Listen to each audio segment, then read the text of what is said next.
அன்பான இதயங்களுக்கு என் இனிமையான வணக்கங்க. இன்னைக்கு மக்காசோளம் களை எடுப்பது எப்படின்னு பார்க்கலாம். இது வெய்ய காலங்களில் நாம் களைக்கொல்லி அடிச்சதுன்னா பயிர்கள் வாடி போயிடும். நாம் இந்த மாதிரி ஆட்களை விட்டு களை எடுத்தால் பயிர்கள் செழிப்பாக வளருங்க. வேலையாட்களுக்கும் வேலை வாய்ப்பு கிடைக்குது. அவர்களிடம் கருத்தை கேட்போம் வாங்க.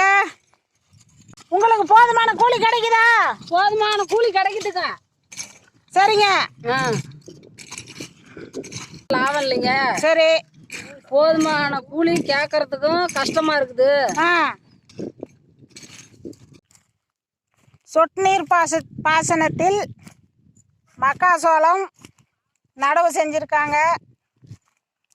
இதில் மழைக்காலங்களில் எல்லா இடமும் புல் அதிகமாக இருக்கும். இந்த மாதிரி நாம் களை எடுத்தோம்னா குறைவாக தாங்க இருக்கும். இதில் டீப்பில் களை வெட்டுறதுனால ரொம்ப குறைவாக இருக்கும். பயிர்களும் நல்லா செழிப்பாக வளரும். ஆட்களுக்கும் வேலை வாய்ப்பு கிடைக்குதுங்க. நமக்கு இந்த மக்காசோளத்தை தவிர வேறு பயிர்கள் நாம் வைத்தோம்னா போதுமான வருமானம் கிடைக்க மாட்டேங்குது.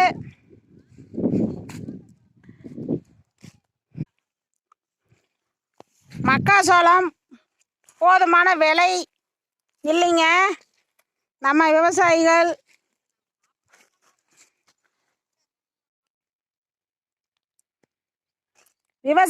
ரொம்ப வருத்தப்படுறாங்க.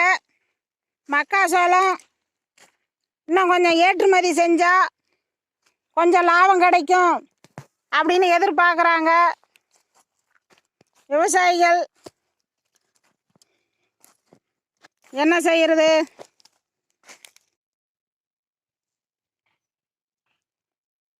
மக்காசோள பயிர்கள் இது விளைச்சல்னு பார்த்தாக்கா 120 நாள் இருக்கணுங்க அறுவடைக்கு. 90 நாளில் விளைச்சல் வந்துடும். நாம் அறுவடை செய்கிறதுக்கு இன்னும் 1 மாதம் இருக்க வேண்டும். நன்றிங்க.